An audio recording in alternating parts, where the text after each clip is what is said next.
Segundo Tessalonicenses, capítulo 2 em diante. Hoje eu quero, se Deus nos permitir, nós queremos terminar segundo Tessalonicenses, para que semana que vem a gente possa já começar a mergulhar dentro do livro de 1 Coríntios.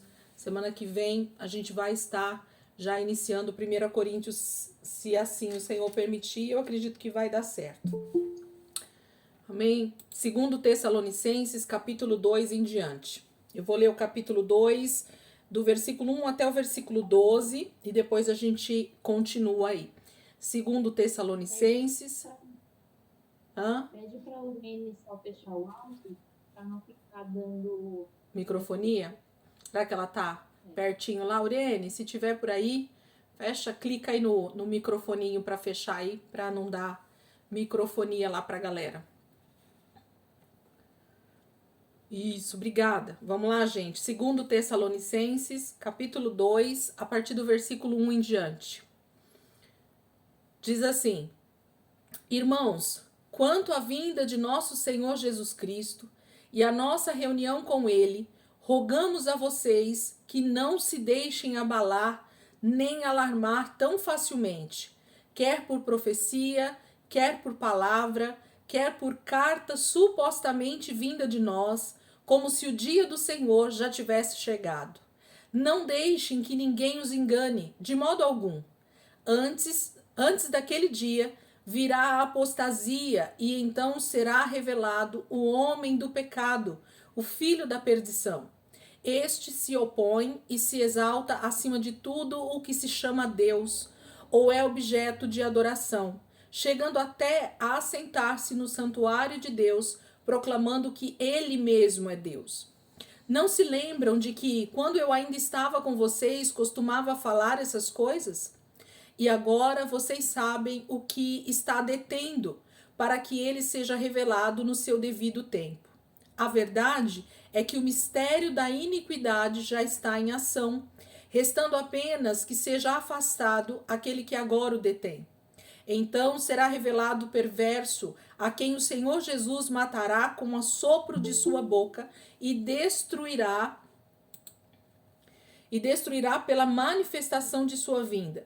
A vinda desse perverso é segundo a ação de Satanás, com todo poder, com sinais e com maravilhas enganadoras. Ele fará uso de todas as formas de engano da injustiça, para os que estão perecendo, porquanto rejeitaram o amor à verdade que os poderia salvar. Por essa razão, Deus lhe envia um poder sedutor, a fim de que creiam na mentira e sejam condenados todos os que não creram na verdade, mas tiveram prazer na injustiça. Vamos continuar, deixa eu terminar aqui até o 16, que aí depois a gente pega a partir do 3. Mas nós devemos sempre dar graças a Deus por vocês, irmãos amados pelo Senhor, porque desde o princípio Deus os escolheu para serem salvos mediante a obra santificadora do Espírito e a fé na verdade. Ele os chamou para isso por meio de nosso Evangelho, a fim de tomarem posse da glória de nosso Senhor Jesus Cristo. Portanto, irmãos, permaneçam firmes e apeguem-se às tradições que foram ensinadas a vocês, quer de viva voz, quer por carta nossa. Que o próprio Senhor Jesus Cristo e Deus nosso Pai, que nos amou e nos deu eterna consolação e boa esperança pela graça, deem ânimo ao coração de vocês e os fortaleçam para fazerem sempre o bem, tanto em atos como em palavras. Amém, queridos? Então, para quem entrou aí, graça e paz. Capítulo 2, né, de 2 Tessalonicenses é o que a gente leu. Capítulo 2 de 2 Tessalonicenses, que foi onde a gente parou semana passada. Esse capítulo 2, ele começa, Paulo mais uma vez trazendo uma correção ou um alerta, um ensino a respeito de dúvidas que estavam sendo levantadas ali em Tessalônica ou na Macedônia toda, né? Porque todos os irmãos ali ao redor estavam recebendo essas cartas de Paulo e sendo então ensinados por ele a respeito dessas dúvidas, né, que eles estavam tendo. Então, quando essas cartas chegam lá, Paulo está, então, trazendo algumas correções, trazendo alguns acertos, alguns ajustes a respeito de dúvidas. E uma das dúvidas que surgiram, não só uma vez, porque no livro de 1 Tessalonicenses a gente falou um pouco sobre isso, e aqui novamente Paulo reforça isso, mas trazendo um a mais, né? Uma dúvida a mais, que era o quê? Como a perseguição do Império Romano estava fortíssima nesse momento, por volta do ano 55 depois de Cristo, então eles já estavam com uma grande perseguição por parte do Império Romano, não só mais por parte dos judeus, mas agora o próprio Império Romano também começa a perseguir os cristãos, começa a oprimir aqueles que realmente se declaram cristãos, que declaram que Jesus Cristo é o Senhor, que ele vai voltar e que ele é rei sobre toda a terra. Então, os Césares da vida, né, os imperadores de Roma, eles começam então a dizer para os soldados romanos perseguirem sim esses cristãos que estão dizendo essas coisas, que estão proclamando essas coisas pelos 4 cantos de Roma.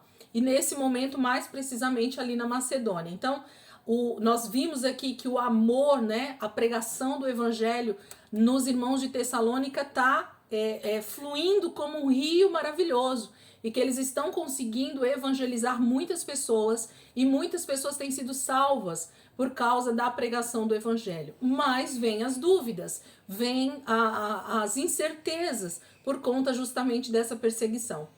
E Paulo começa então a falar aqui no capítulo 2 a respeito da vinda de Jesus, levantando mais uma vez essa questão da vinda. Eles achavam que Jesus estava muito próximo da sua vinda por causa da perseguição. Eles acreditavam que essa perseguição fortíssima de Roma tinha a ver com a apresentação do anticristo, com o próprio imperador de Roma ser o anticristo, o possível anticristo.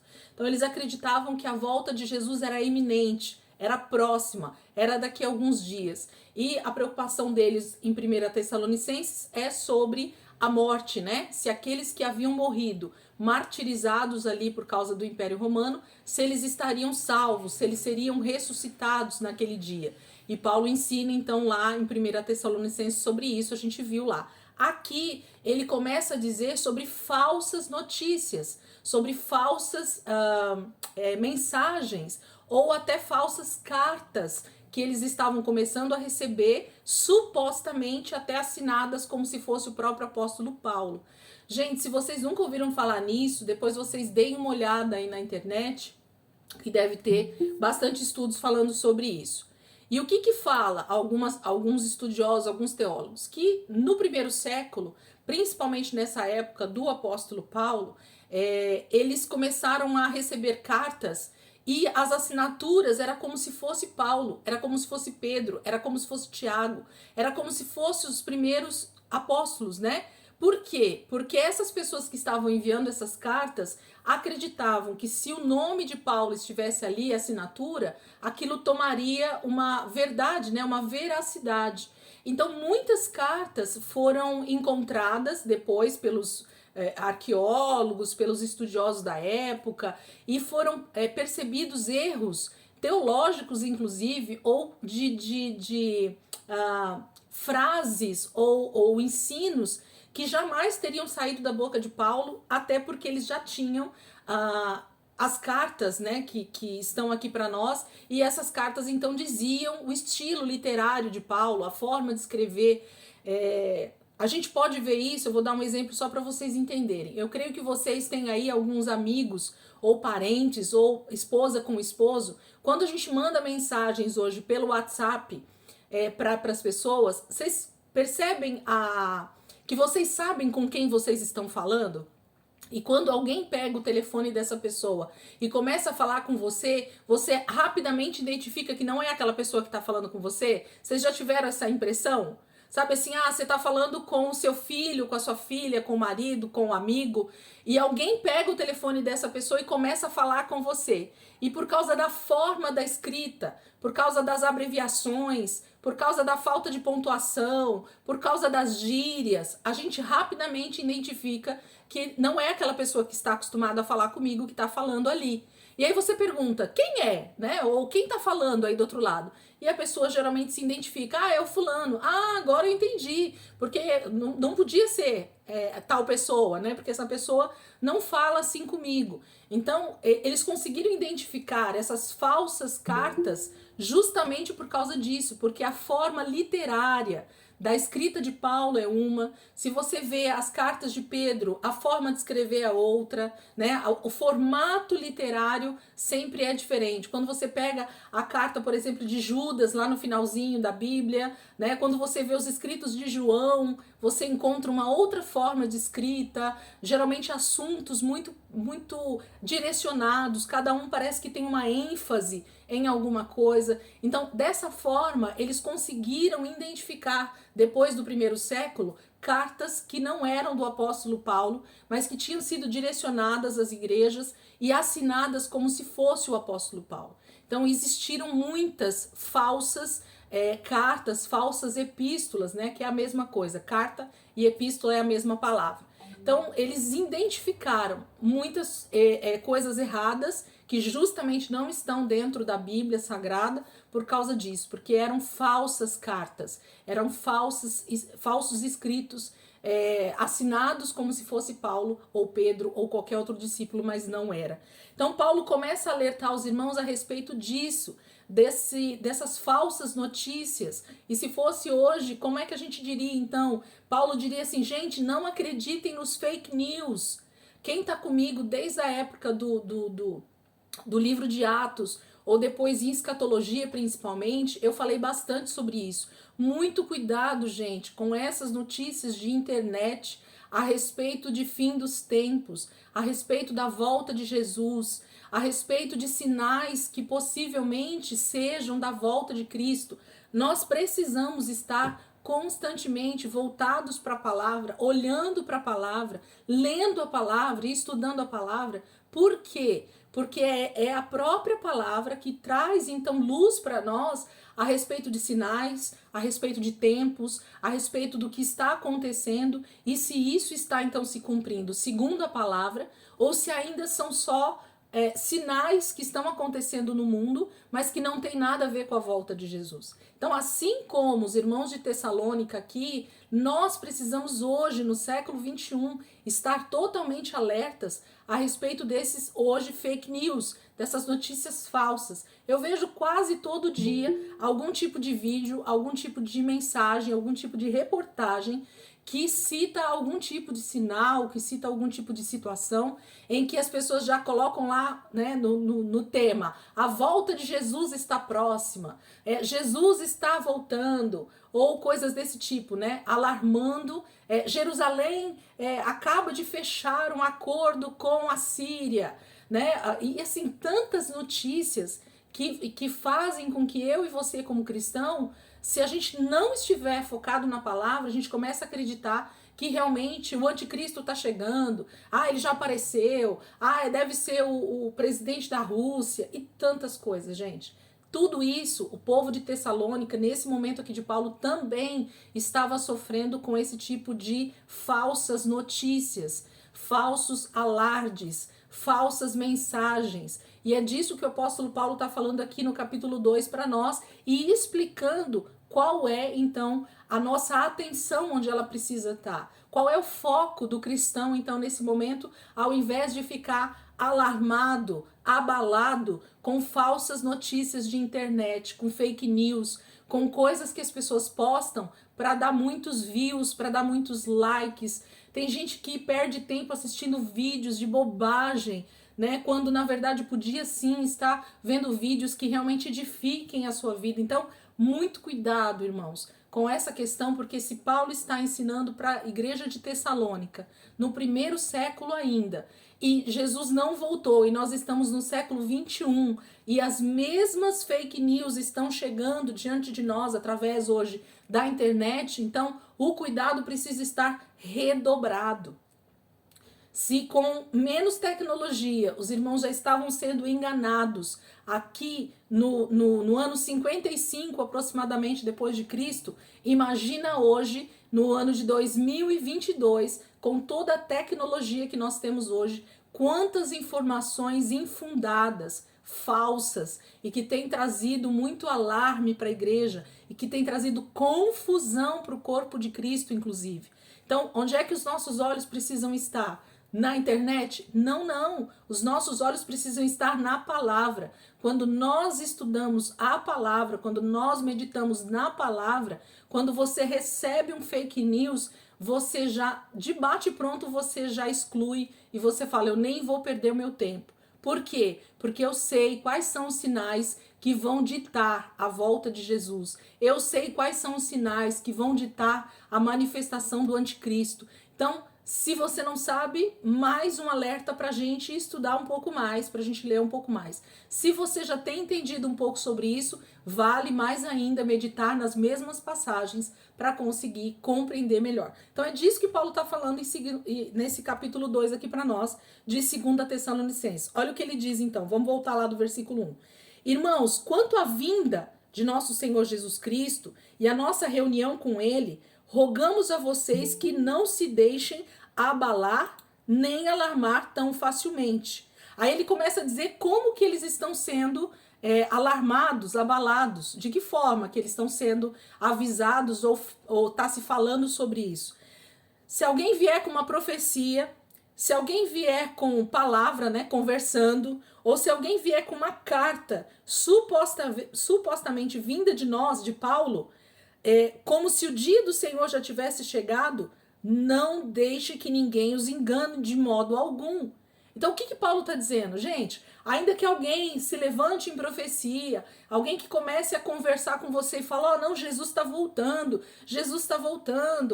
olha, está acontecendo isso. Muito cuidado com essas conversas. Por quê? Porque a palavra de Deus traz para nós toda a direção a respeito da volta de Cristo.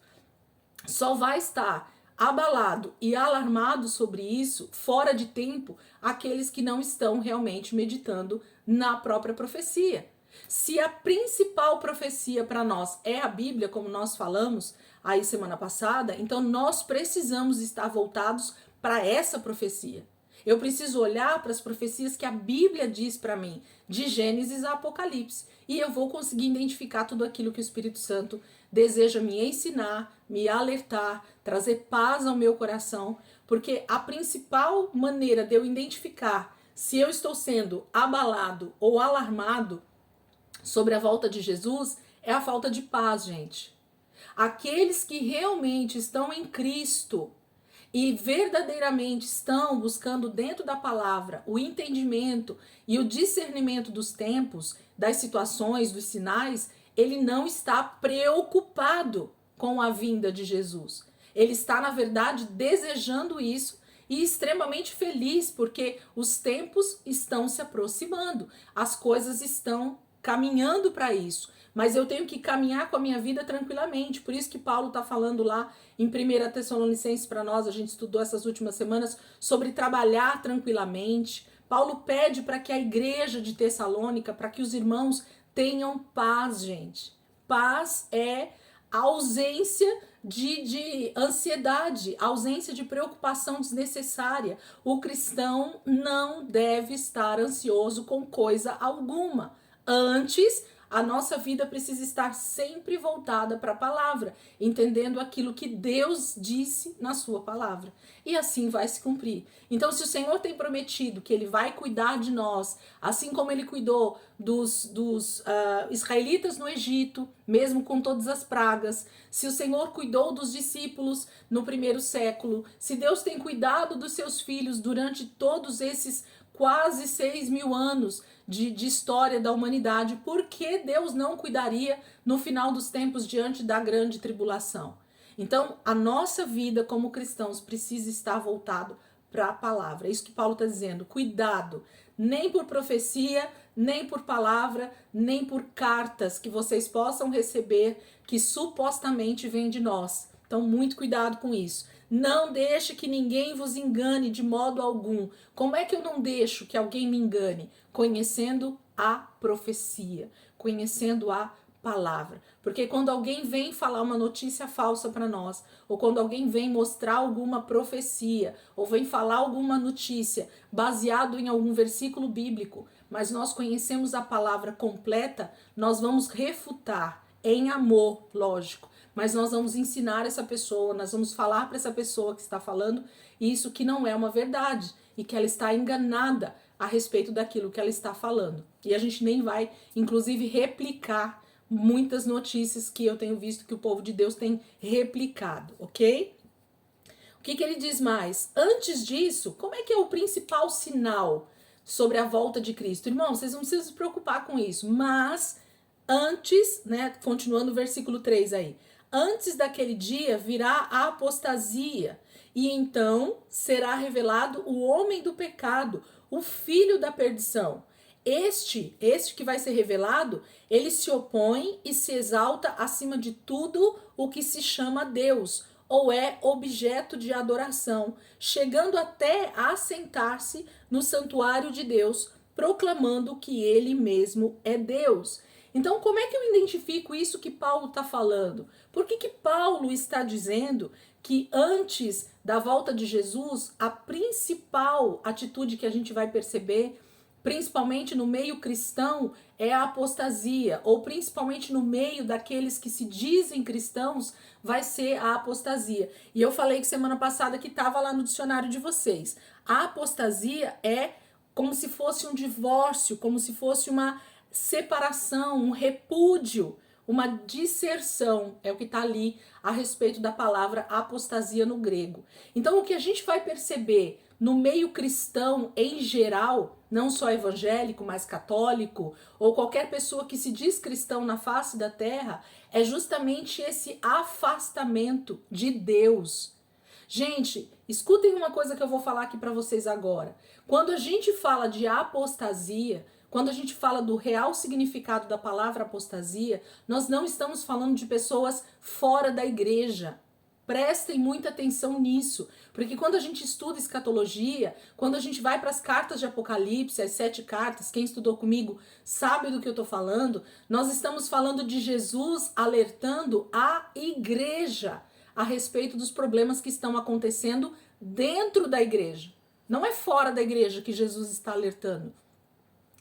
Quando você olha para Apocalipse, quando você olha para Mateus 24 e 25, tanto Jesus lá em Mateus 24 e 25, quanto João em Apocalipse nos primeiros capítulos, eles estão alertando os problemas que a igreja está tendo como igreja, que ela está se deixando enganar pelas falsas doutrinas, pelas falsas heresias, né? Ou pelas heresias, perdão, pelas falsas heresias, pelas heresias que são falsas doutrinas.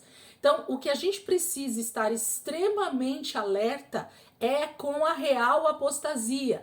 Qual é a real apostasia, gente? É uma igreja que está dentro do templo, dentro das 4 paredes, mas que não é igreja, que não é cristão verdadeiro. São pessoas que não nasceram da água e do espírito. São pessoas que estão ali buscando seus próprios interesses. Quando você olha para as 7 cartas de Apocalipse, para as 7 igrejas, você percebe tudo isso a respeito do que é uma verdadeira apostasia. É alguém que, vou citar um exemplo mais prático para vocês. Vocês já viram alguém ou já ouviram falar de um casamento de fachada? Sabe aquele casamento que ele só existe para inglês ver, para as pessoas, para a sociedade ver, mas que na verdade aquele casal, ele não é um casal de verdade em todos os aspectos que diz respeito a um casamento.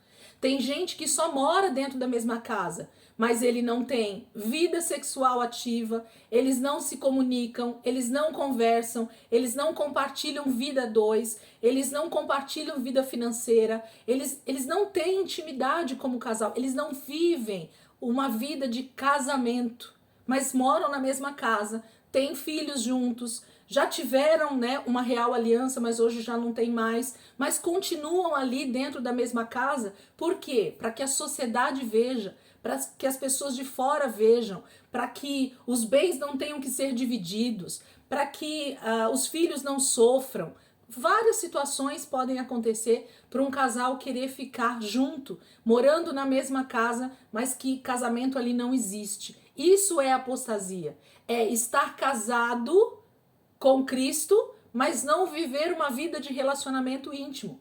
Então, igreja que está dentro da igreja, mas que quando sai das quatro paredes não tem vida com Deus, não tem práticas espirituais, não vive uma vida de santidade fora da igreja, porque dentro da igreja é muito fácil, né? Você tá ali fechado entre quatro paredes, 2 horas de culto, é fácil levantar as mãos, é fácil adorar a Deus levantando as mãos e cantando louvores, é fácil ouvir uma palavra e chorar, é fácil, né? Se ajoelhar muitas vezes e se sentir ali contrito de coração e chorar um pouco. Tudo isso é muito fácil. Agora, viver vida de Deus, renunciando, indo para a cruz todo dia e realmente vivendo vida de casamento com Cristo, aí é outra história. E essa é a verdadeira apostasia. É alguém que vive um casamento com Cristo de fachada. Que as pessoas olham e até falam que você é cristão, mas quando elas começam realmente a se aproximar da sua vida, elas começam a se aproximar de você, elas percebem que de cristão, de casamento com Cristo, ali não existe nada. E talvez esse seja o grande mal do século XXI e da proximidade da volta de Cristo. Por isso que Paulo está dizendo, antes daquele dia virá o quê? A apostasia. Vai vir esse grande divórcio, vai vir esse grande repúdio, vai vir essa grande disserção dentro da igreja. A igreja vai estar dentro dos templos, mas a igreja não vai ser igreja. A igreja não vai ser a noiva, a igreja não vai ser cristão de verdade. Vai ser um monte de gente que tem um casamento de fachada com Cristo, mas que não vive verdadeiramente uma vida com Deus. Então esse é o verdadeiro mal que a igreja vai viver nos últimos dias. Porém, quem estudou comigo escatologia, vou só citar aqui para você entender algo que não está escrito aqui, porque Paulo está falando sobre esse alerta que ele está dando para a igreja, mas eu vou falar. Mas em contrapartida, nós vamos também ter uma igreja dentro desse contexto de grande apostasia que vai estar verdadeiramente sendo igreja na terra. E esse grande avivamento que a palavra de Deus diz dos últimos dias, de Joel 2, ele vai acontecer. E aqueles que estão debaixo de apostasia, eles vão se afastar cada dia mais desses que estão realmente desejando Deus, buscando a Deus, falando de Deus, sendo igreja de verdade. Por quê? Porque não vai encontrar lugar, né, para esses corpos que não se atraem, né?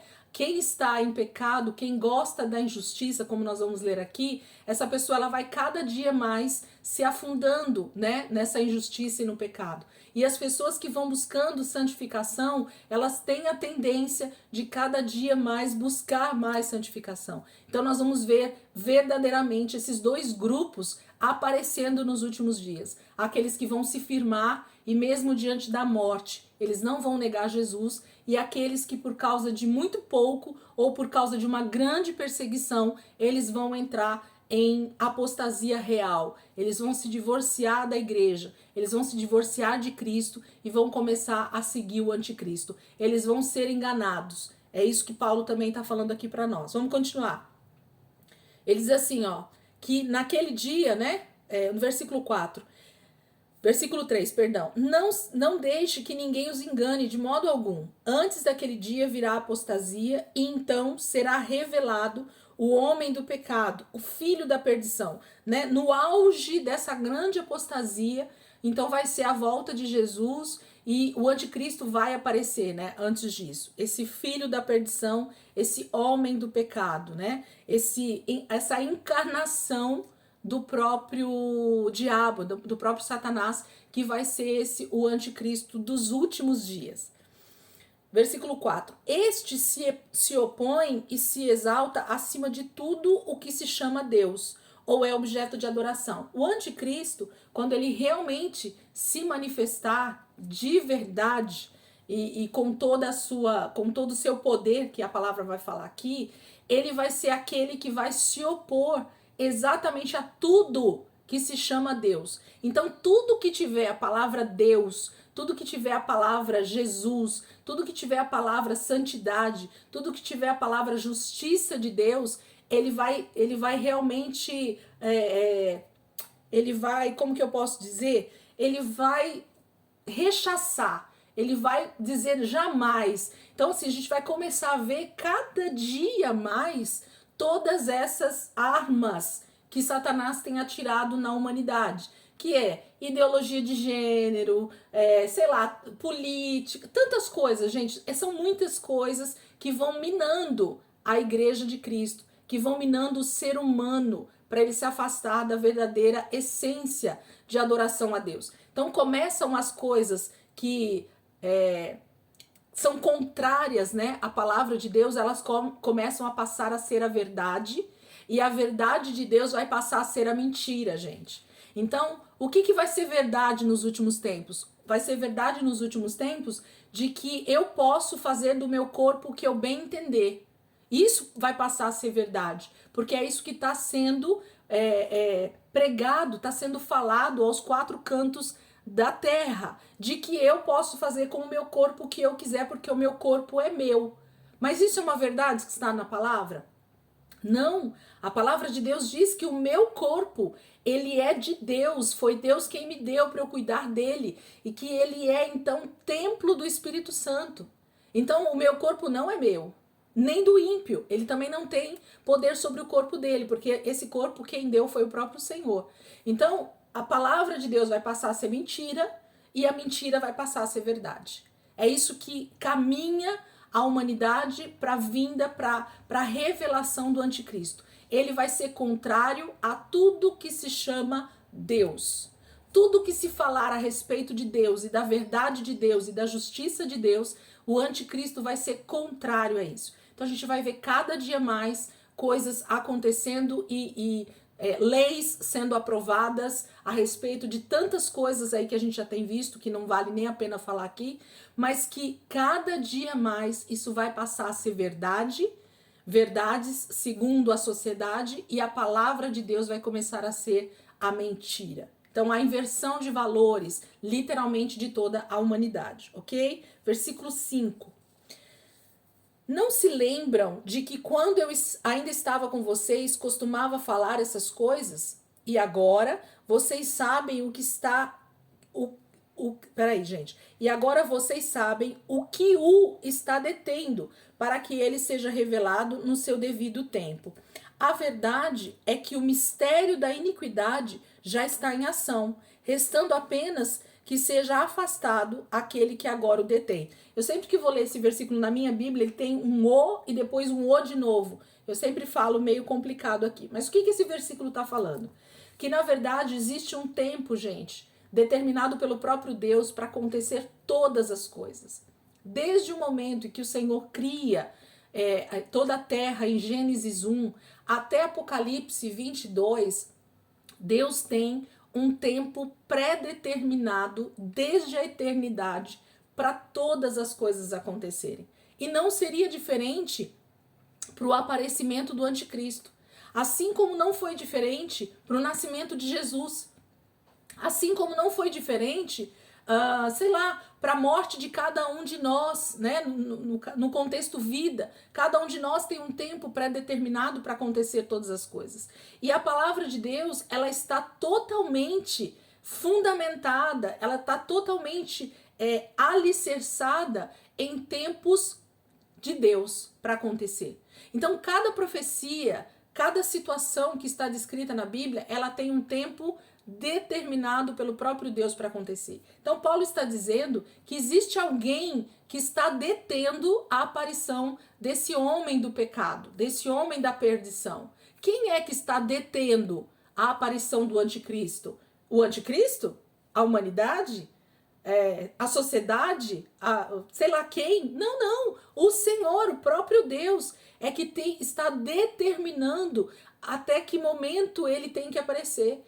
É o próprio Deus quem está ditando as regras da humanidade para que todas as coisas se cumpram no tempo certo. Então Paulo está dizendo, vocês fiquem tranquilos que quem está detendo o anticristo de aparecer, quem está detendo a grande tribulação de acontecer é o próprio Deus, gente. Não é a política, não é o próprio anticristo. Ah, não, eu só quero aparecer em 2050 porque é um número bonito, eu vou aparecer em 2050. Não tem nada disso, gente. O próprio Senhor tem determinado todos os dias da humanidade. Ele sabe o dia exato, o dia certo em que todas as coisas vão cooperar para o aparecimento revelado do próprio anticristo. Então todas as coisas estão na mão do nosso Deus, não estão na mão do diabo. Graças a Deus por isso. E graças a Deus porque nós temos tido entendimento disso. E a nossa tranquilidade, a nossa paz precisa estar nisso. Ele está no controle de todas as coisas. Aí ele diz que o mistério, né, no versículo 7, a verdade é que o mistério da iniquidade já está em ação, restando apenas que seja afastado aquele que agora o detém. O que Paulo está dizendo, gente? Que o mistério da iniquidade, não sei se vocês já verificaram essa palavra, e eu conheço o significado dessa palavra há muito pouco tempo do que realmente ela significa. A palavra iniquidade significa o pecado que se comete sabendo que é pecado. Isso é iniquidade, ok? Então, quando nós cometemos um pecado, sabendo que nós estamos cometendo um pecado, nós estamos cometendo iniquidade. É isso que a palavra de Deus diz. Cometer pecado, sabendo que está cometendo pecado contra Deus, isso significa iniquidade, ok? Então, o que está acontecendo? O mistério da iniquidade já está em ação. Gente, fala pra mim se hoje, em pleno século 21, se a gente tem a capacidade de dizer que a gente não sabe o que é pecado. Que a gente comete alguns erros e a gente pode virar para a pessoa que está do nosso lado e dizer: nossa, eu não sabia que isso era pecado. Nossa, eu não sabia que eu não podia falar desse jeito. Nossa, eu não sabia que eu não podia agir dessa forma com o meu próximo. Existe isso, gente, em pleno século XXI? Existe a capacidade de algum ser humano cometer pecado contra a palavra de Deus, contra o próprio Deus, desobedecendo a Deus e depois dizer que não sabia que aquilo era pecado? É impossível. A palavra de Deus ela já tem chegado praticamente nos 4 cantos da terra. Então hoje o mistério da iniquidade, aquilo que antigamente era algo extremamente talvez escondido, que não era sabido por todas as pessoas, que a palavra de Deus realmente não tinha chegado a todo mundo, a gente podia dizer que alguém cometia pecado e que não sabia que era pecado. Mas hoje a iniquidade, ela opera na humanidade de forma proposital. Nós cometemos pecado sabendo que nós estamos pecando e ainda assim continuamos cometendo pecado. Então isso trata-se de iniquidade e não mais somente de pecado. Porque pecado é pecado, independente de eu saber ou não saber, certo? Você saber que é pecado e mesmo assim você cometer, é pecado do mesmo jeito, certo? Sabendo ou não sabendo, ok? Entendem isso? Pecado é pecado, independente de eu saber que é pecado. Agora, quando eu sei que aquilo é um pecado e ainda assim eu cometo, o que eu estou cometendo? Não somente o pecado, mas aí a Bíblia chama isso de iniquidade. É o pecado que eu cometo sabendo que aquilo é pecado contra Deus. Ok? Então hoje não existe mais essa desculpa. Então esse mistério da iniquidade já está em ação. A humanidade peca porque quer pecar. A humanidade desobedece a Deus porque quer desobedecer a Deus. As pessoas não querem obedecer. Se hoje um filho desobedece um pai, na cara lavada ele diz que não vai obedecer, uma criança, às vezes, de tão pouca idade, 5, 6, 7, 8 anos, já fala na cara do pai e da mãe: não vou fazer, não vou obedecer, eu não quero isso. Gente, você imagina um adulto hoje cometendo pecado, o que ele está fazendo? Ele está dizendo para Deus: eu não quero te obedecer, eu não quero fazer o que o Senhor quer que eu faça. Isso é iniquidade, ok? Isso que a palavra chama de iniquidade. E Paulo está dizendo no primeiro século depois de Cristo, que o mistério da iniquidade já estava em ação. A humanidade já estava pecando porque queriam desobedecer a Deus, porque rejeitaram a palavra, a verdade de Deus. Isso já era uma realidade e ia continuar acontecendo. Então, no final dos tempos, isso vai ficar cada dia mais forte, mais latente, mais da cara. As pessoas, elas não vão mais pecar às escondidas. Elas não vão se opor a Deus às escondidas. Elas vão falar isso em público. Quantas declarações a gente tem visto pública de pecado e dizer: eu vou fazer e pronto. Eu quero fazer isso e pronto. As pessoas não temem mais dizer, né, o que elas realmente vão fazer das suas vidas, mesmo estando contrários a Deus, diante de toda a humanidade, diante das câmeras. Elas falam com toda a tranquilidade do mundo sobre o pecado. Já vou ficar atenta aqui, mas acho que a gente consegue terminar esse trecho. Vamos continuar, olha só, versículo 9. Versículo 8, perdão. Então será revelado o perverso, a quem o Senhor Jesus matará com o sopro de sua boca e destruirá pela manifestação de sua vinda. Quando ele fala que Deus destruirá pelo sopro da sua boca, não está falando a respeito de verdadeiramente um sopro, viu, gente? Mas está falando porque quem vai destruir o diabo é a própria palavra. A palavra se cumprindo, a palavra saindo da boca do próprio Cristo, a palavra saindo da boca do próprio Deus, é esse sopro que vai destruir o diabo, que vai destruir o maligno, que vai destruir toda a humanidade ímpia diante de Deus. A palavra em Apocalipse diz que da sua boca sai uma espada afiada. Se a gente não interpretar isso à luz do que a palavra de Deus diz, a palavra de Deus é essa espada afiada. E quando Deus fala, ele então fere, então ele mata, então ele destrói, então ele acaba, aniquila. Então quando Deus fala, que é a própria Bíblia, gente, isso é tremendo demais. A própria Bíblia vai destruir o diabo, porque quando Deus cumprir a palavra, ele vai ser destruído. Existe um destino certo para o diabo e todos os seus anjos e todos aqueles que forem contrários a Deus, que forem ímpios, que forem pessoas que são contrárias a Deus, que são inimigas de Deus, a palavra de Deus diz. Existe um destino certo para essas pessoas, porque a palavra vai destruí-los. A palavra que sai da boca de Deus, o juízo de Deus vai vir sobre toda a terra. Ok?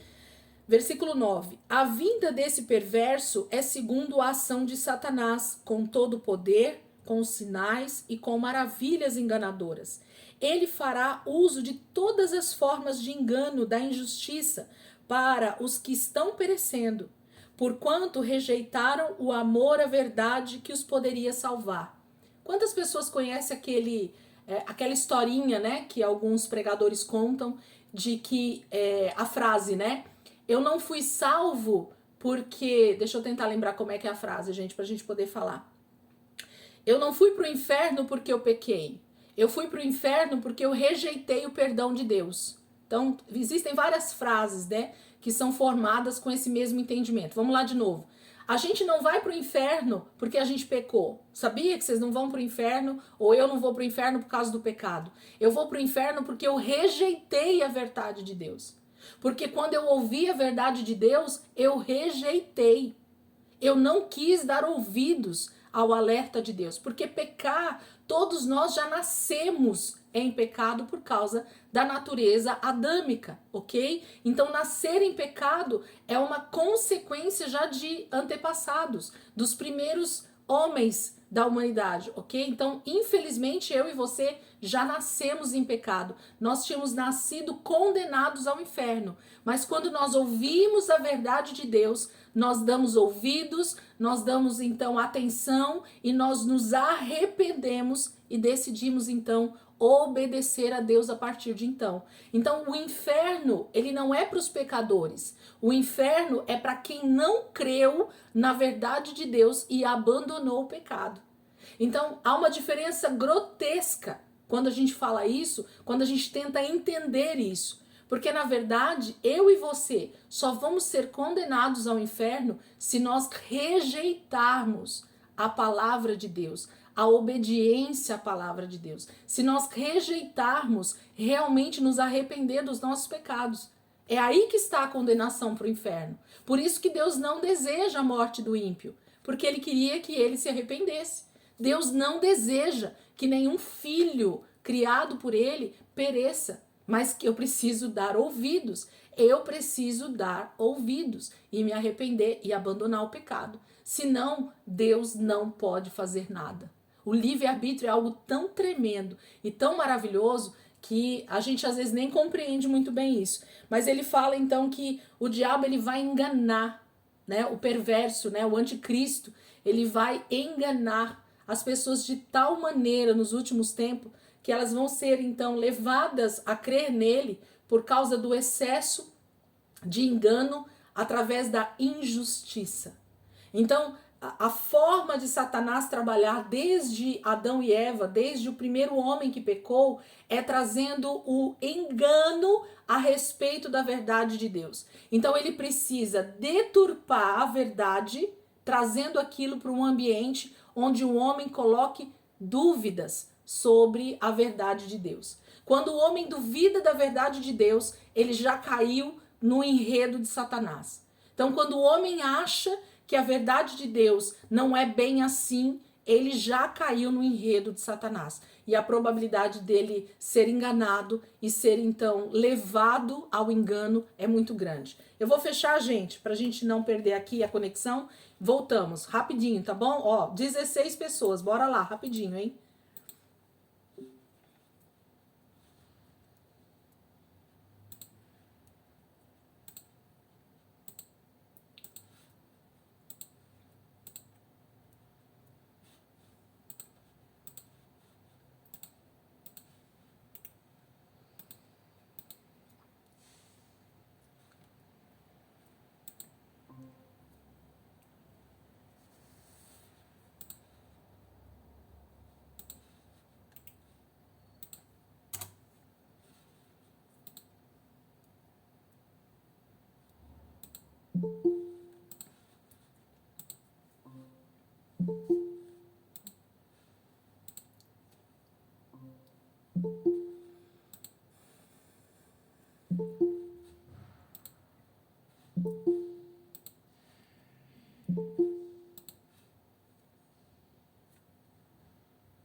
Metade ficou, gente. Metade foi fazer um pit stop. Ai, ai. Vamos continuar aqui, o pessoal vai chegando, né? Pra gente não ficar aqui parado também. Vamos lá, continuar aqui. Versículo 11, né? Por essa razão, Deus lhe envia um poder sedutor, a fim de que creiam na mentira e sejam condenados todos os que não creram na verdade, mas tiveram prazer na injustiça. Gente, como é que vocês entendem esse versículo? Será que, né? Tem outras versões aí? Alguém quer ler outra versão do versículo 11? Tem alguma versão aí? Capítulo 2, versículo 11. Tem versão diferente aí da minha? Quiser ler aí? Alguém quiser ler? Por isso, Deus envia o poder do erro para agir neles, a fim de que se acreditarem naquilo que é falso. Ok, mais alguém? Capítulo 2, versículo 11. Assim, portanto, Deus fará sejam enganados e eles crerão nessas mentiras. Uau! Mais alguém? Capítulo 2, versículo 11. Lê aí, Robertinho. E por isso Deus lhe enviará a operação do erro, para que creiam a mentira. Só eu entendo esse versículo ou tá claro aí pra gente? Quem que vai enviar o poder da operação do erro para que as pessoas creiam na mentira, gente?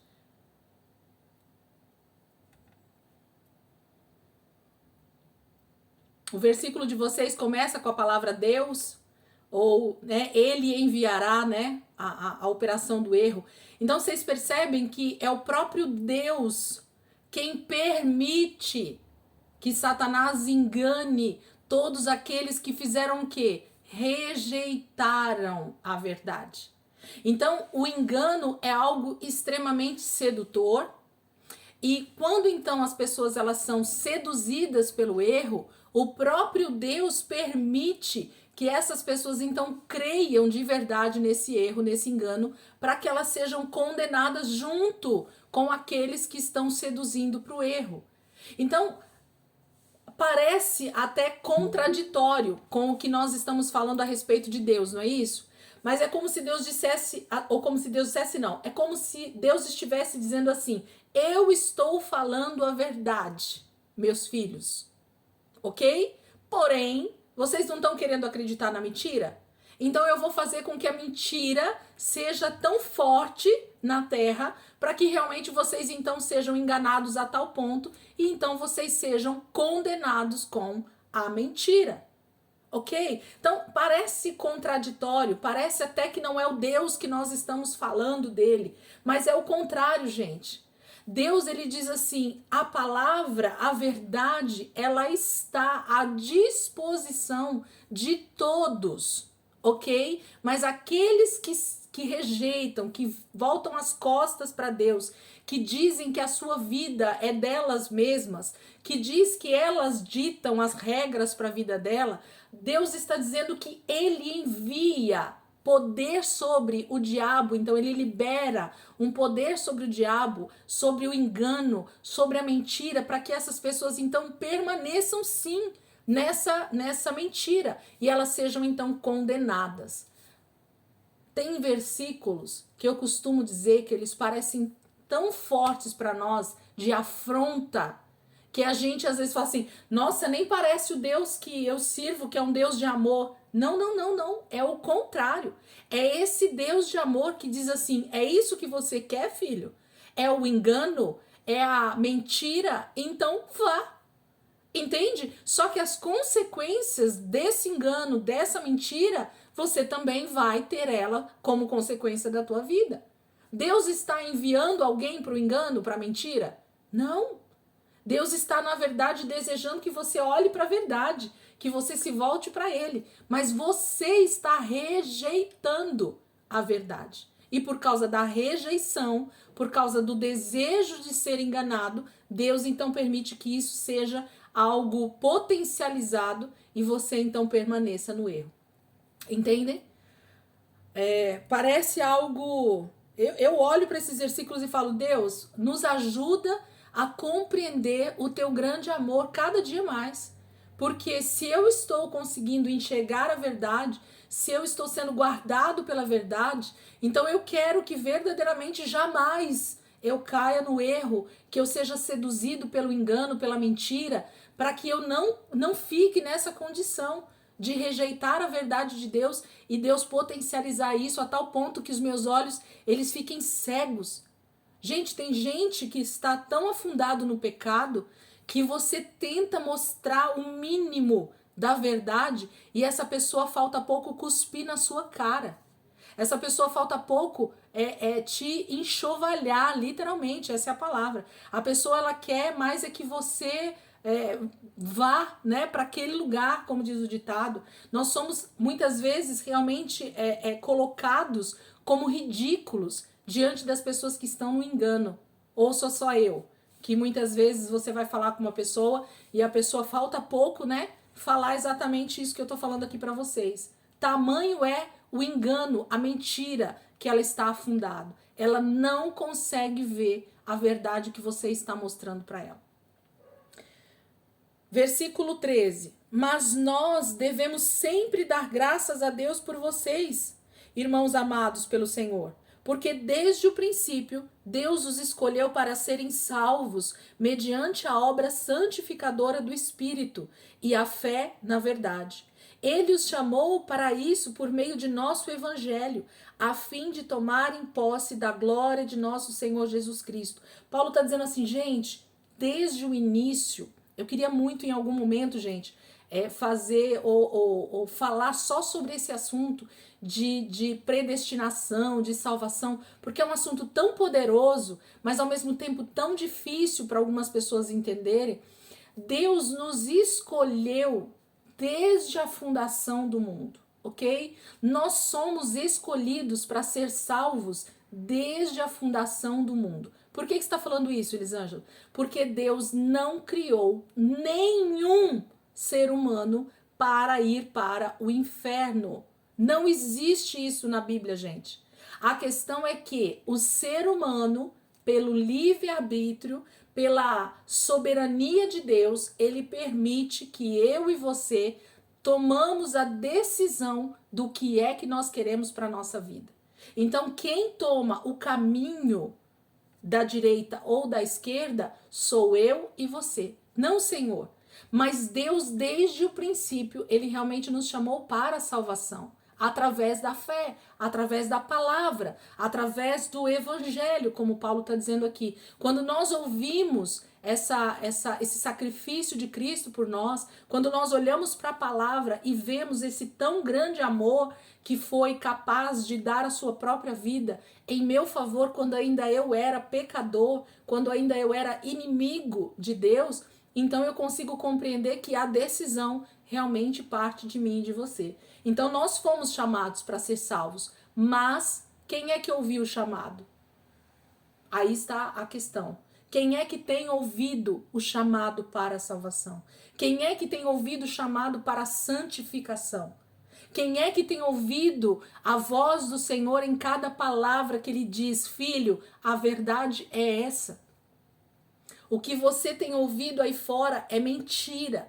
Ouça somente a verdade. E aí, eu que tenho a decisão de dar ouvidos, de crer, de acreditar ou de duvidar, né, daquilo que está acontecendo ao meu redor. Então, a decisão sempre vai partir de nós. Por isso que Paulo está falando, eu vou dar graças a Deus sempre por vocês, irmãos, porque vocês têm crido no evangelho, vocês têm realmente buscado a santificação, vocês realmente têm buscado o amor de Deus uns para com os outros, vocês têm realmente buscado esse caminho de santificação diante de Deus para estar com o Senhor na eternidade. Versículo 5. Portanto, irmãos, permaneçam firmes e apeguem-se às tradições que foram ensinadas a vocês, quer de viva voz, quer por carta nossa. Então, Paulo está dizendo assim, que vocês possam se apegar, se firmar no exemplo, nas cartas, nos ensinos que nós temos feito quando a gente está aí pessoalmente. Então, eles não tinham, mais uma vez, gente, eles não tinham a Bíblia Sagrada nas mãos. Eles precisavam acreditar na pregação dos primeiros apóstolos, eles precisavam ouvir os conselhos que eles estavam dando a respeito da vida, como era caminhar com Cristo, como era ser exemplo, né, de cristão, como é que Jesus ensinou a ser um verdadeiro cristão e assim caminhar em cima dessas tradições que a palavra está falando aqui. Quando ele fala tradições, ele está falando sobre os ensinos que são passados de pai para filho. Esses ensinos que são passados de um cristão para o outro, essas doutrinas que são baseadas na palavra e que a gente ensina para uma pessoa. Quando a gente fala, olha, irmão, você precisa ler a palavra de Deus. Isso é uma tradição que está sendo passada.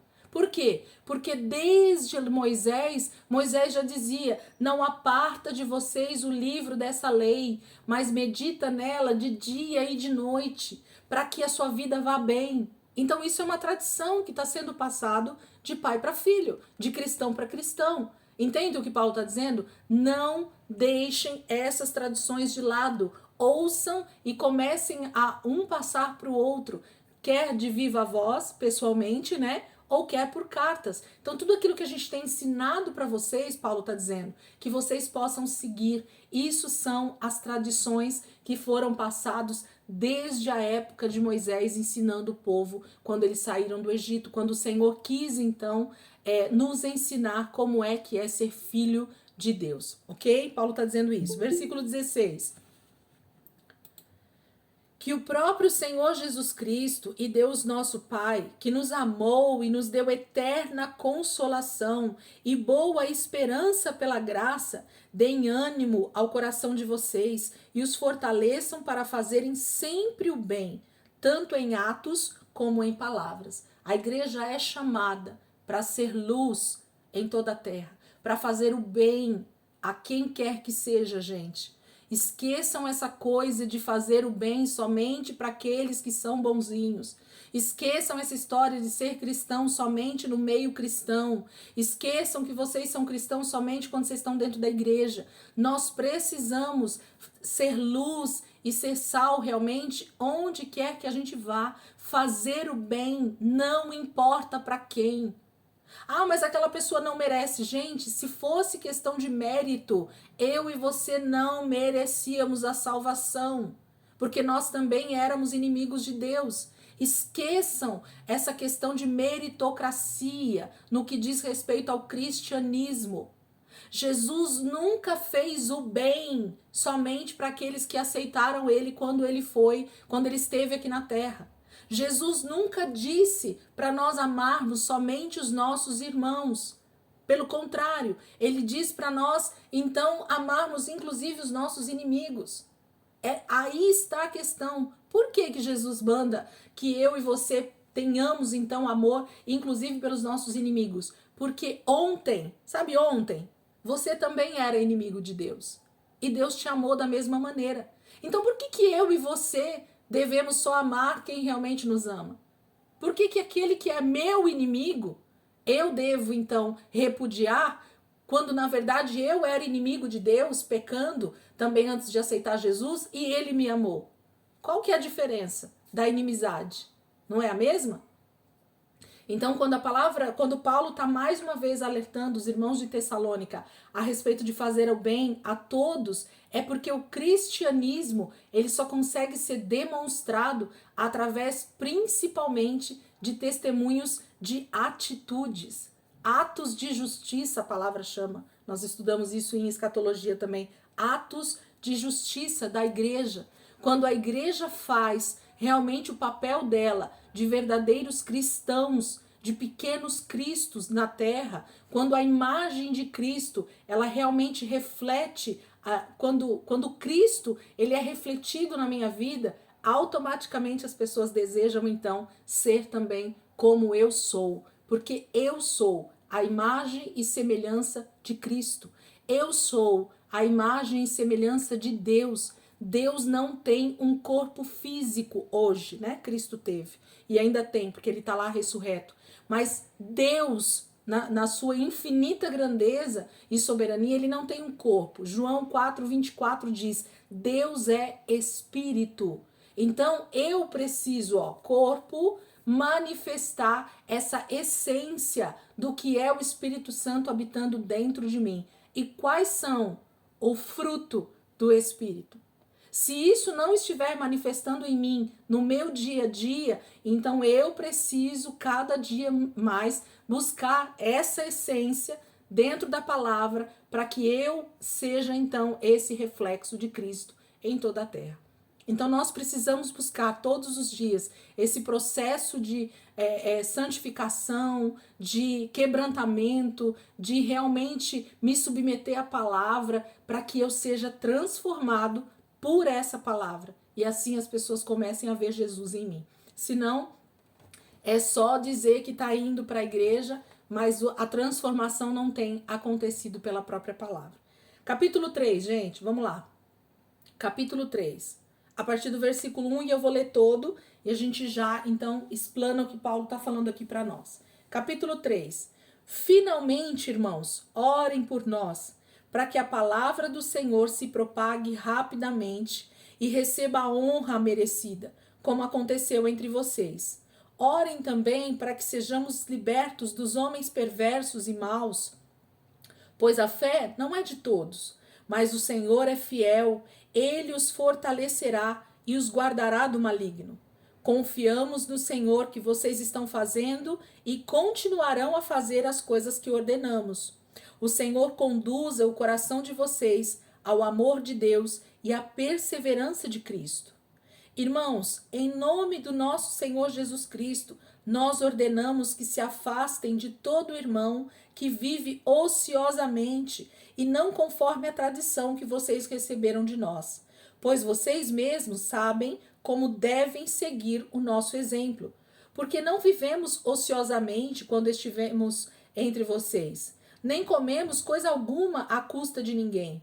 Ao contrário, trabalhamos arduamente e com fadiga, dia e noite, para não sermos pesados a nenhum de vocês. Não porque não tivéssemos tal direito, mas para que nós nos tornássemos um modelo para ser imitado por vocês. Quando ainda estávamos com vocês, nós ordenamos isto: se alguém não quiser trabalhar, também não coma. Pois ouvimos que alguns de vocês estão ociosos, não trabalham, mas andam se intrometendo na vida alheia. A tais pessoas ordenamos e exortamos no Senhor Jesus Cristo que trabalhem tranquilamente e comam o seu próprio pão. Quanto a vocês, irmãos, nunca se cansem de fazer o bem. Se alguém desobedecer ao que dizemos nessa carta, marquem-no e não se associem com ele, para que se sinta envergonhado. Contudo, não o considerem como inimigo, mas chamem a atenção dele como irmão. O próprio Senhor da paz dê a vocês a paz em todo o tempo e de todas as formas. O Senhor seja com todos vocês. Eu, Paulo, escrevo esta saudação de próprio punho, a qual é um sinal de todas as minhas cartas. É dessa forma que escrevo. A graça de nosso Senhor Jesus Cristo seja com todos vocês. Então, terminamos aqui o capítulo 3 e o livro, as cartas, né, de Tessalonicenses. Vamos entender um pouquinho o que Paulo está finalizando, como que ele está fechando essa carta, quais os conselhos que ele está dando agora, finalizando esses ensinos que ele está corrigindo, né? Lembra?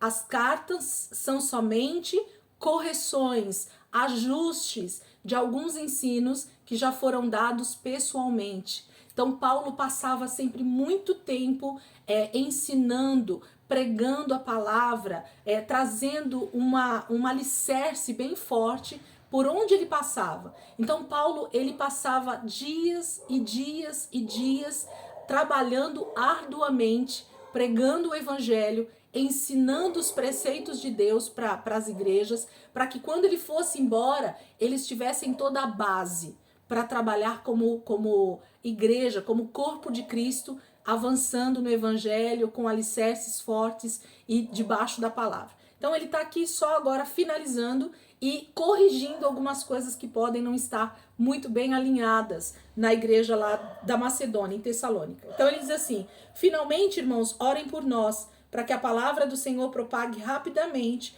e receba a honra merecida, como aconteceu entre vocês. Então que a palavra de Deus continue, né? Indo, avançando cada dia mais. Orem também para que sejamos libertos dos homens perversos e maus, pois a fé não é de todos. Mas o Senhor é fiel, ele os fortalecerá e os guardará do maligno. Então a igreja precisa estar preocupada com as perseguições, gente. O cristão precisa estar preocupado com as perseguições do Império Romano ou do Anticristo no final dos dias? Não! Quem vai nos guardar do maligno é o Senhor. E ainda que eu morra, é o Senhor quem está dando toda essa permissão. E nós vamos ressuscitar com Ele naquele grande dia. Então, esse temor, esse medo que às vezes está no coração da gente a respeito de morte, de perseguição, de fome, de nudez. Gente, começa a olhar para a palavra com essa confiança de que o Senhor cuida de nós em cada detalhe. Deus não vai permitir que nós vamos perecer na mão do diabo, na mão dos nossos inimigos, simplesmente porque Deus virou as costas para nós. Jamais! Deus cuida dos seus, e se nós não crermos nisso, nós vamos ser totalmente enganados nos últimos dias, porque a perseguição vai ser massacrante.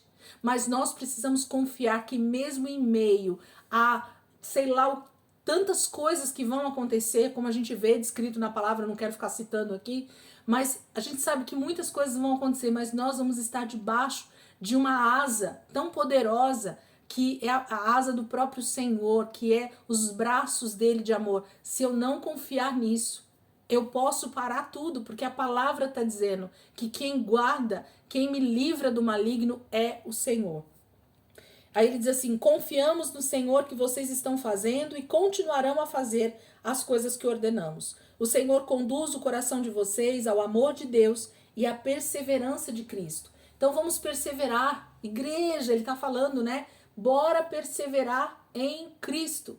Bora perseverar nesses ensinos. Bora perseverar nessa fé que está fundamentando a nossa vida. Bora perseverar em amar a Jesus, em seguir os seus preceitos, as suas leis e tudo que Deus tem deixado para nós. Esse é o nosso papel como cristão, relacionarmos com o Senhor como filhos amados, como uma noiva que está se preparando realmente para esse casamento, debaixo de santificação, debaixo de purificação, debaixo de relacionamento real com o Senhor. Irmãos, em nome do Senhor Jesus Cristo, nós ordenamos que se afastem de todo irmão que vive ociosamente e não conforme a tradição que vocês receberam de nós. Eu vou continuar só para a gente pegar todo o contexto. Pois vocês mesmos sabem como devem seguir o nosso exemplo. Porque não vivemos ociosamente quando estivemos entre vocês, nem comemos coisa alguma à custa de ninguém. Ao contrário, trabalhamos arduamente, com fadiga, dia e noite, para não sermos pesados a nenhum de vocês. Não porque não tivéssemos tal direito, mas porque nos tornamos um modelo para ser imitados por vocês. Paulo está dizendo aqui para nós, e eu acho até engraçado uma frase, eu vou ler aqui embaixo para vocês. Ele não está dizendo para você se afastar no sentido de não falar com essa pessoa, de não ter comunhão com essa pessoa, né? Aparentemente o versículo está sendo até forte demais, né? Quando ele diz assim, que se afastem de todo irmão que vive ociosamente. Paulo está dizendo simplesmente assim, gente, não fiquem,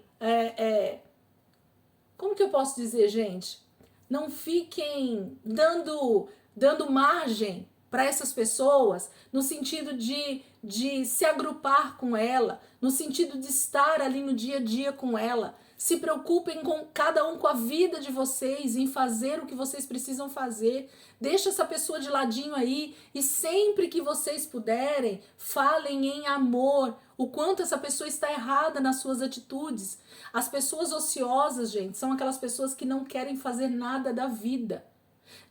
A ociosidade, ela vai além de simplesmente não trabalhar, ainda que o contexto aqui a gente percebe nitidamente que Paulo está falando sobre trabalho, para ter o que comer em casa, para ter o sustento dentro da sua casa, para ter uma vida digna. É disso que Paulo está falando. Os irmãos achavam, muitos cristãos naquela época achavam que Jesus estava voltando, gente. Eu tenho certeza que tinha gente que estava abandonando o emprego, tem gente que estava deixando a casa, a Deus dará, tem gente que já não estava mais se preocupando com nada. Por quê? Porque achava que Jesus estava voltando. Para que eu vou me preocupar em cuidar da minha casa? Para que eu vou me preocupar em trabalhar para ganhar dinheiro, para continuar sustentando ou fazendo a minha vida, né, continuar avançando?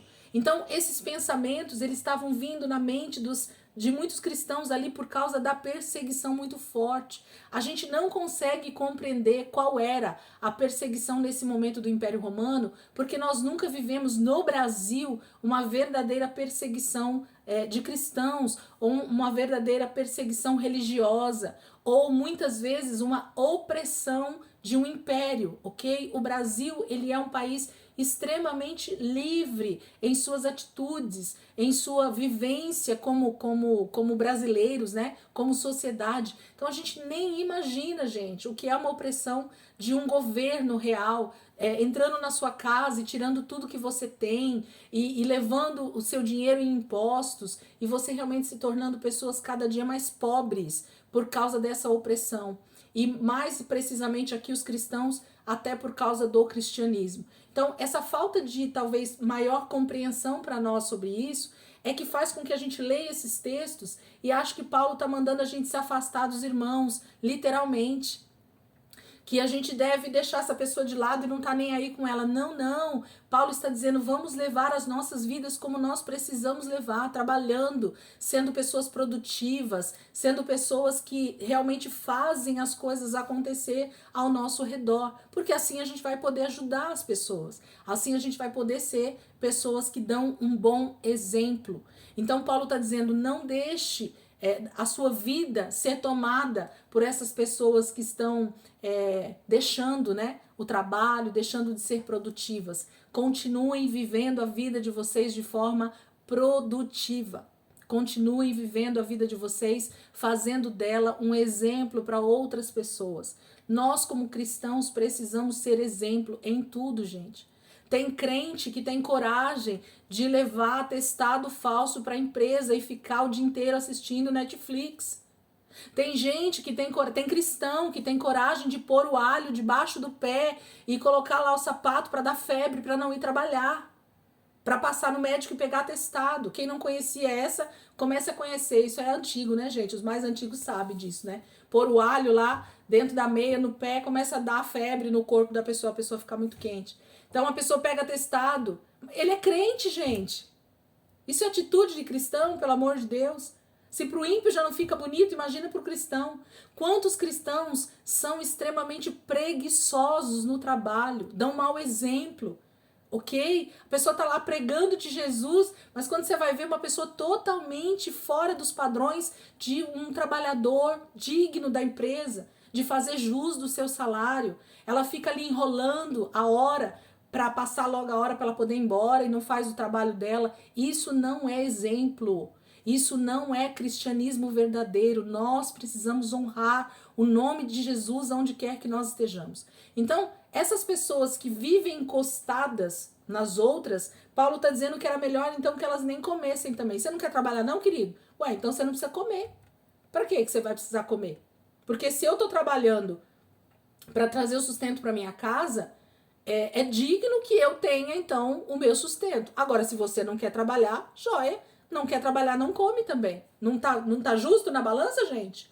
Tá justo, não tá? Por que eu tenho que suar minha camisa para te sustentar, sendo que você não quer trabalhar? Paulo tá dizendo, gente, é sobre justiça que nós estamos falando. É sobre cada um fazer o seu papel. Ninguém deve ser pesado para ninguém. Olá, oi, Carlos. Oi, Elisa, me Carlos, estou aqui com a Aurene. Pode falar. Para balizar a sua palavra aí, lê Lucas 17:10. Lucas 17:10. Bora lá, gente. Lucas 17:10. Assinar embaixo dessa sua palavra. Bora lá. A gente gosta disso. Lucas 17, versículo 10. Diz assim, gente. Assim também vocês, quando tiverem feito tudo o que for ordenado, devem dizer, somos servos inúteis, apenas cumprimos o nosso dever. Então, quem está dizendo aqui é Jesus, gente. Olha, vamos falar de novo. Assim também vocês, quando tiverem feito tudo o que for ordenado, devem dizer, somos servos inúteis, apenas cumprimos o nosso dever. Gente, fazer as coisas segundo o padrão da nossa sociedade, segundo o padrão do nosso governo, a gente precisa ser exemplo em tudo isso, para que as pessoas que nos olhem vejam que verdadeiramente nós somos obedientes. Porque muito cristão diz assim, eu sou obediente a Deus, mas quando você vai ver, ele não é obediente ao pai, ele não é obediente à mãe, ele não é obediente ao patrão, ele não é obediente ao pastor, ele não é obediente às autoridades, ele não é obediente ao guarda de trânsito quando ele infringe uma lei. Entende o que eu estou querendo dizer? Como é que você pode dizer que você é obediente a Deus quando você não consegue ser obediente à pessoa que está do seu lado e que é uma autoridade sobre a sua vida? Então é incoerente. Nós não conseguimos dar bons exemplos para as pessoas que estão do nosso lado a respeito de obediência, de submissão, de ter entendimento sobre a autoridade e dizer que nós somos obedientes a Deus. Então Paulo está dizendo assim, gente, nós precisamos fazer a nossa parte, principalmente como cristãos, em todos os aspectos. na nossa vida natural, secular, do trabalho, na escola, na faculdade, na nossa família. Então, assim, você imagina um filho, vou dar outro exemplo aqui, gente. Olha como o exemplo vai fazer toda a diferença dentro da sua própria casa. O filho lá, adolescente ou pré-adolescente ou jovem, olhando para o pai dentro de casa, sendo extremamente desobediente ao patrão, desobediente às autoridades que são sobre ele, e aí ele levanta a voz dentro de casa e diz: menino, você precisa me obedecer. Como é que é isso, gente? O que o filho vai dizer para o pai? Vai falar: pai, o senhor está com algum problema. Seu patrão fala com o senhor xinga o seu patrão aqui dentro de casa. O senhor não obedece o seu patrão, o senhor fala isso. Seu pastor fala lá com o senhor não obedece também. Quando chega em casa, o senhor fala mal do pastor. Sei lá quem, né? Mas falou com o senhor não obedeceu. O senhor infringiu. Como é que o senhor quer que eu obedeça o senhor? Entende essa questão do cristianismo, do ser exemplo? Como é que eu quero que alguém se submeta a mim, como mãe, né, no meu caso, como avó, como patroa, porque eu tenho funcionários debaixo da minha autoridade? Como é que eu quero que essas pessoas se submetam a mim se eu não consigo me submeter às autoridades que também estão sobre a minha vida? Se as pessoas veem o meu mau exemplo a respeito disso.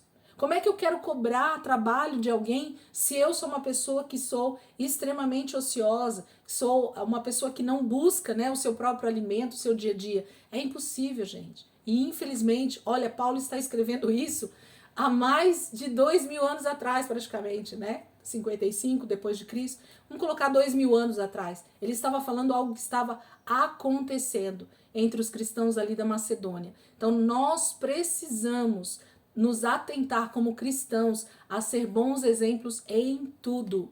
Sejamos servos inúteis. Senhor, nós não fizemos mais do que a nossa obrigação de ser bons funcionários, de ser bons servos na igreja, de ser bons filhos dentro de casa, de ser bons amigos para as pessoas que estão do nosso lado. É disso que a palavra está falando. Vamos terminar aqui, gente. Aí ele diz assim, versículo 10. Quando ainda estávamos com vocês, nós ordenamos isto. Se alguém não quiser trabalhar, também não coma. Fica à vontade, irmão. Pois ouvimos que alguns de vocês estão ociosos, não trabalham, mas andam se intrometendo na vida alheia. Além da pessoa ser ociosa, ela geralmente tem a mania de realmente ter tempo demais para pensar na vida alheia. Então ela começa a virar fofoqueira, ela começa a virar uma pessoa mexeriqueira, ela começa a invadir a privacidade das pessoas, porque ela tem tempo para isso. Eu costumo dizer que a pessoa que tem muito trabalho no seu dia a dia, ela tem muitos afazeres, ela geralmente não tem tempo para esse tipo de coisa. Então Paulo está dizendo sobre isso. Você que fica muito ocioso sem ter o que fazer, a tendência é começar a dar ouvidos a essas práticas que não condizem com o verdadeiro cristão, ok? Versículo 12. A tais pessoas ordenamos e exortamos no Senhor Jesus Cristo que trabalhem tranquilamente e comam o seu próprio pão. Quanto a vocês, irmãos, nunca se cansem de fazer o bem. Se alguém desobedecer ao que dizemos nessa carta, marquem-no e não se associem com ele, para que se sinta envergonhado. Contudo, não o considerem como inimigo, mas chamem a atenção dele como irmão. Gente, se tem um ditado agora, não é nem versículo, que é uma verdadeira verdade, é aquela: o verdadeiro amigo é aquele que chama a minha atenção. O verdadeiro amigo é aquele que mostra os meus erros. E isso não é ditado de internet, nada disso. Isso é uma verdade, gente. Porque as pessoas que batem nas suas costas e dizem: não, querida, é assim mesmo, tá bom, leva a vida do jeito que você tá. Ele tá te batendo nas costas dizendo: vai mesmo pro inferno, meu irmão. É isso aí que você tem que fazer, viu? Continua aí na sua vidinha medíocre. Mas não, os verdadeiros amigos, as pessoas que realmente nos amam, que são geralmente pai, mãe, um irmão mais chegado, né? Um cristão, um irmão em Cristo que é mais chegado do que um irmão, ele vai te repreender sim. E deseje ter essas pessoas próximas de você, que realmente falam o que dói em você, segundo a palavra. Por quê? Porque elas estão te ajudando a crescer espiritualmente. Elas estão te ajudando a ser melhores. Elas estão te mostrando aquilo que talvez você não estava vendo com os seus próprios olhos, porque você já estava sendo enganado de alguma maneira, levado de alguma maneira pelo engano. Então, deseje estar perto de pessoas que realmente trazem alertas para você. Chamem a tua atenção, diga o quanto muitas vezes você está errado e se submeta à palavra quando essa pessoa falar com você. Meu irmão, onde é que está escrito isso que você está falando para eu fazer? Me ajuda a entender essa palavra. E nós vamos crescer como cristãos, como corpo de Cristo. É isso que Paulo está dizendo para os irmãos de Tessalônica, que eles não devem ter essas pessoas que estão errando como inimigos, porque não é isso que ele está falando. Ele está dizendo para nós corrigirmos uns aos outros em amor. Ele vai falar isso em várias cartas. A correção, gente, é de alguém que ama. Se você não ama o teu irmão que está errando, se você não corrige alguém, quando você vê essa pessoa em erro, você não está amando. Ok? Nós não precisamos ser pessoas que entram, né, na privacidade de uma pessoa ou somos intrometidos, como o próprio Paulo falou aqui, em alguns aspectos. Mas sempre que possível e a gente tiver um espírito de exortação, de conselho com alguém, a gente deve sim mostrar o quanto aquela pessoa está indo por um caminho que não é o caminho correto diante de Deus. A gente precisa mostrar isso para os irmãos, mesmo que seja com muito cuidado, com muito carinho, para que a gente possa realmente ganhar esse irmão em amor. Então comece a ter alguém do seu lado aí que você fala assim, irmão, e aí, o que você acha? Tá tudo bem na minha vida? Você acha que eu tô falhando? Convive aqui comigo mais perto para você ver como é que eu sou como pai, como é que eu sou como marido, como é que eu sou como irmão em Cristo. Começa a conviver mais perto, que aí você vai conseguir ver esses meus erros, você vai poder me ajudar. Eu acredito que a grande diferença da igreja primitiva, dos primeiros cristãos, a primeira leva da igreja, né, de Cristo na terra, o mais precioso era justamente isso, essa convivência real dentro das casas, né, nas famílias ali, do contexto de cristianismo. Por quê? Porque quando a gente está num contexto familiar ou num contexto de amizade mais próxima, a gente consegue identificar erros. E a gente consegue, em amor, corrigir erros.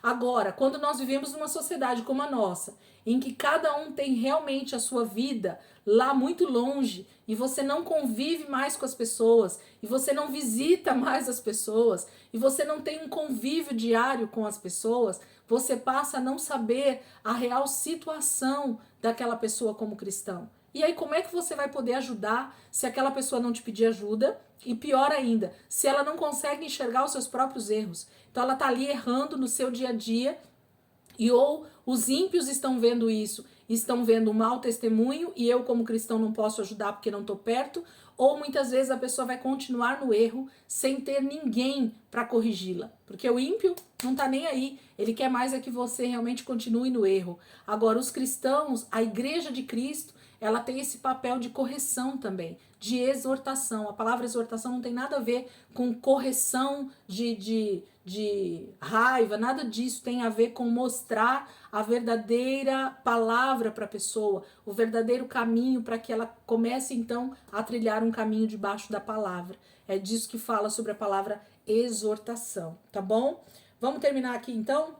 A frase que eu gostei muito aqui, gente, que tem tudo a ver com os dias de hoje, e eu acho que vocês vão entender o que eu quero dizer. Versículo 14 diz assim, ó: se alguém desobedecer ao que dizemos nessa carta, marquem-no e não se associem com ele, para que se sinta envergonhado. Quando eu leio esse versículo hoje, a única coisa que eu vejo é essa questão que o pessoal fala na internet de como é que fala, gente, quando uma pessoa ela é excluída das redes sociais, as pessoas, elas, como é que fala aí? O pessoal tem falado muito essa linguagem.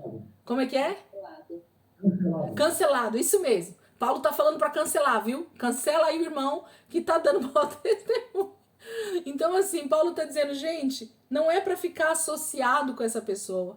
Não é para ficar dando ouvidos a essa pessoa que não quer se corrigir, que não quer se consertar diante do Senhor. Não fica dando ouvido para as conversas erradas, ok? Corrige e deixa a pessoa decidir por si só o que ela quer da vida dela. Não é para nós ficarmos ali, né, debaixo daquela mesma, daquele mesmo entendimento, daquelas mesmas palavras, senão a gente acaba sendo levado, né, por aquelas palavras daquela pessoa muitas vezes. Então é disso que ele está falando. Contudo, não considerem-no como inimigo, mas chamem a atenção dele como irmão. Quando como irmão, é porque a gente ama. Por isso que a gente corrige como irmão. Porque o irmão a gente não quer o mal. Quem tem irmãos de sangue aí sabe como é brigar entre irmãos e ao mesmo tempo depois fazer as pazes como irmãos. Irmãos de sangue dificilmente ficam brigados, né? Quando se amam de verdade, quando tem esse entendimento. Ele até pode ter uma certa divergência ali de opiniões, uma certa briguinha ali, mas dá meia hora, uma hora depois estão ali se abraçando, se beijando. Por quê? Porque se amam. Imagine, né, os irmãos em Cristo, que a gente entende que o amor de Deus é que nos une numa mesma fé, no mesmo corpo, no mesmo espírito. Então a nossa vida precisa estar baseada nisso. Já estou terminando, gente. O próprio Senhor da paz dê a vocês a paz em todo tempo e de todas as formas. Que a paz de Deus, né, seja o nosso verdadeiro aliado nesses últimos dias, nessas tribulações, nessas dificuldades que vão vir ou que podem estar acontecendo. O Senhor seja com todos vocês. Eu, Paulo, escrevo esta saudação de próprio punho, a qual esse é um sinal em todas as minhas cartas, e dessa forma que escrevo. A graça de nosso Senhor Jesus Cristo seja com todos vocês. Gente, quando as cartas terminam com esse a graça, a gente precisa compreender cada dia mais o que Paulo estava querendo dizer. Ele estava pedindo para os irmãos serem cheios da graça, dessa capacitação de Deus para não cair em engano, para não ser levados pelo pecado, para não ser contaminados com esse mundo. Então, ele fecha e muitas vezes ele abre as cartas com essa graça. Por quê? Porque nós já temos entendido a partir do livro de Gálatas que a graça de Deus é essa capacitação do Espírito sobre nós, para que nós então colocamos isso tudo que a gente tem estudado em prática. Isso é a verdadeira, né, prática do cristianismo. É ouvir uma exortação como essa, é ouvir um ensino de Paulo como esse e dizer: Jesus, a tua graça precisa estar sobre a minha vida para que eu seja capacitado a ouvir e então colocar em prática. A ouvir e obedecer a tua palavra. A ouvir e deixar que o Espírito Santo transforme o meu entendimento, que muitas vezes estava um pouco desviado, né, da palavra de Deus, e ele entra então no prumo certo. A graça de nosso Senhor Jesus Cristo seja com todos nós. Amém, queridos? Alguém quer orar, gente? E eu queria perguntar também uma coisinha para vocês. Faça um sinalzinho aí de joia, quem tá aí na tela ou quem puder estar na tela. Eu queria saber se vocês têm assistido lá os vídeos sobre o tema do falar em línguas. Por que eu tô perguntando isso? Porque a partir de semana que vem a gente começa o livro de 1 Coríntios e a gente vai ter muitos temas a respeito dos dons espirituais, a respeito de ministérios, depois lá também em Efésios. Então eu preciso que vocês assistam esses vídeos para nos auxiliar nas aulas. Porque se eu tiver então o entendimento desse assunto específico que é o falar em línguas, eu vou conseguir então ensinar para vocês o restante com maior facilidade, porque a gente vai conseguir separar o que Paulo está falando sobre um assunto e o que Paulo está falando sobre outro.